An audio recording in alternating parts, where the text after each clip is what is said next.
Hello ulit mga ka-YouTube.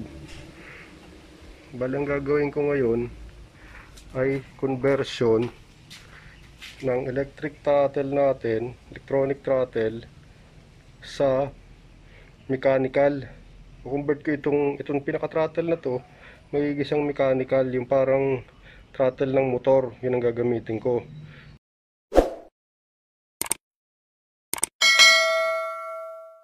So magiging problema ko lang itong switch na ito. Meron kasi itong switch na ito para sa speed. Ito naman supposed to be para sa forward and reverse ito, pero ginawa akong switch ng ilaw. So ang gagawin ko na lang is separate ko na lang itong switch na to. Bumili ako ng switch na ganito. Ayan, ito yung para sa ilaw, ito yung para sa speed ang gagamitin ko. So mga kakailanganin natin, mga kaibag, ay ito. Una yung speed throttle, syempre. Tapos grip, hand grip. Tapos ito yung throttle cable ng Mio. May kasama siyang ganun. Kailangan kasi ito para dun sa lock. Diyan. Mahaba po ito. Di lang na i-video. Pinutol ko siya. Pinutol ko. Bale kasi kapos ito eh. Kapos para dun sa paglalagyan ko ng throttle. So gagamitan ko na lang ng brake cable ng bike. Ito ang gagamitin ko. Yan po. Tapos ito yung tinatawag na thumb throttle. Para to sa mga electric bike. Pero same principle lang naman to eh. Throttle din siya. Hindi nga lang dipiga. Ito thumb. Ibig sabihin yung thumb ang ginagamit pantulak dito. Ganyan. Dito ko ngayon kakabit itong cable ng bike. Dito ko ikakabit. Bali ang gagawin ko, bubutasan ko ito rito sa gitna. Tapos ipapasok ko itong wire na to. Papasok ko to dito. So pag tuwing pipigain mo yung sa manibela, para mo na ring hihilahin mo to ganyan. So magta-throttle ka rin. Yun lang, basic lang naman yan. So kailangan mo rin pala ng nipple, yung tinatawag nilang nipple. Ito. Ayan. Ito yung ipapasok mo dito para mag-lock. Yan. Pinaka-lock siya dyan. So ganun lang naman.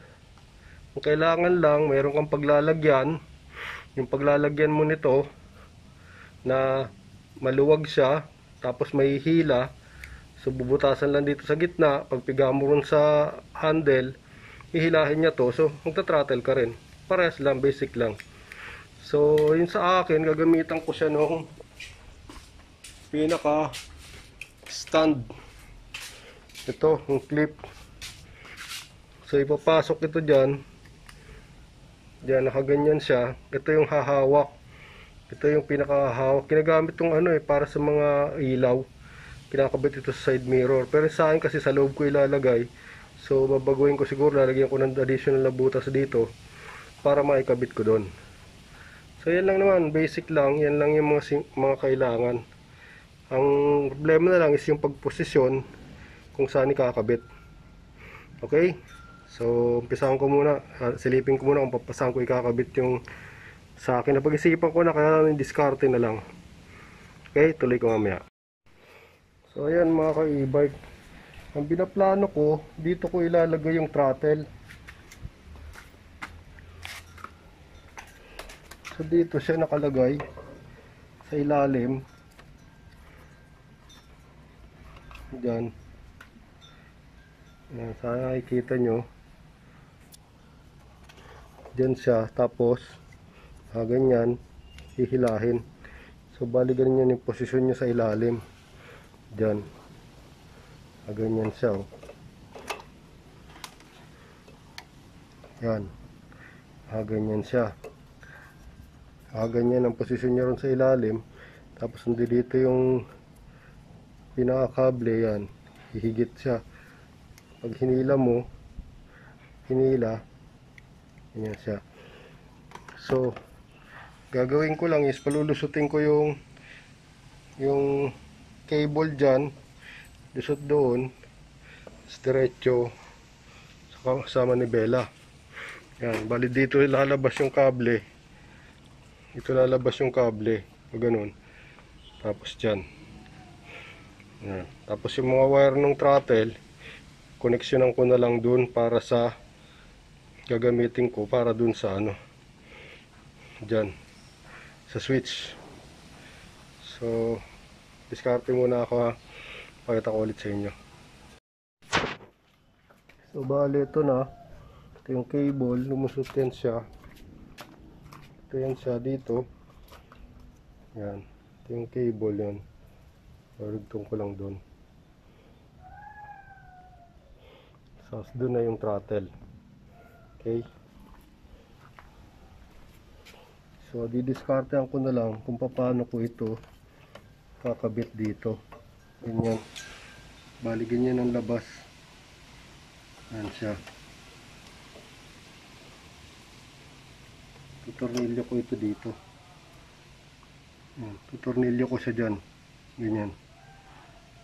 Diskarte na lang muna. Okay, ayan na po siya mga ka-e-bike, ayan na siya. Tapos yung cable yan nakatutok na lang dyan, babawasan ko na lang kung mahaba yan eh. Naging problema ko ngayon bagong na-encounter ko mga ka-e-bike, yung original na cable ng pang motor maliit yung pinaka nipple nya, yung sa brake ng bike malaki. Yan, kumpara. So hindi siya pasok dito paglalagyan ng cable. Ito kasi sakto ito eh. Yan o, sakto siya. Ito malaki.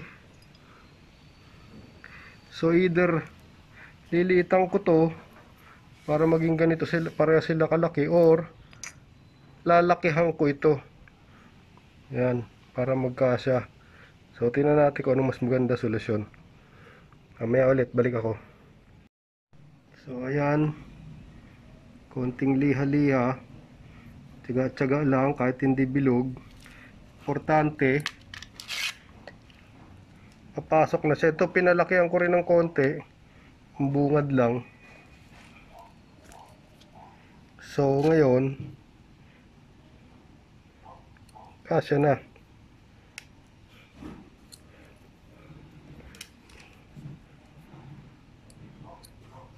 O, kasya na siya.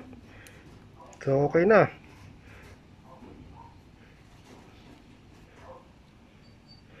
Tuloy ang ligaya. So pause muna ulit. Hirap, mag-isa lang ako eh. Hindi ako naka-tripod pati ngayon. So at least ayan, nasakto na siya. Makakabit ko na ngayon tong throttle. Okay? Okay. So ayan mga ka-e-bike, kabit ko na yung cable, sumobra pa nga. Kabit ko na rin yung quick throttle. Ayan. Ayan yung connection. So tetest natin. Bale yan, kinabit ko yung throttle temporary direkta sa controller. Ito yan oh. Ito. Papunta throttle. Yan. So yan nyo. Yan, may power na. So kita nyo, humihila. Yun.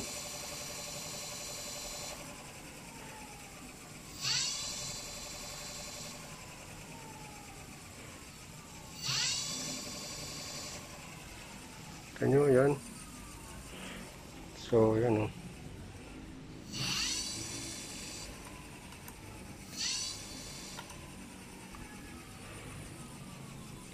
So far successful naman. So gagawin ko na lang ito, dadagdagan ko ito ng spring para humatak pabalik. Siguro lagyan ko ng spring dito. Ayan, kabit ko dyan, pa-spring ko pa ganun, para humatak pabalik, para mas malakas yung hatak niya pabalik. Okay, so yan lang. Sana magkaroon kayo ng idea, kasi ito, although tutorial ito, medyo diskarte nyo na rin ito. Magiging diskarte nyo na rin kasi depende sa klase kung paano gagawin eh.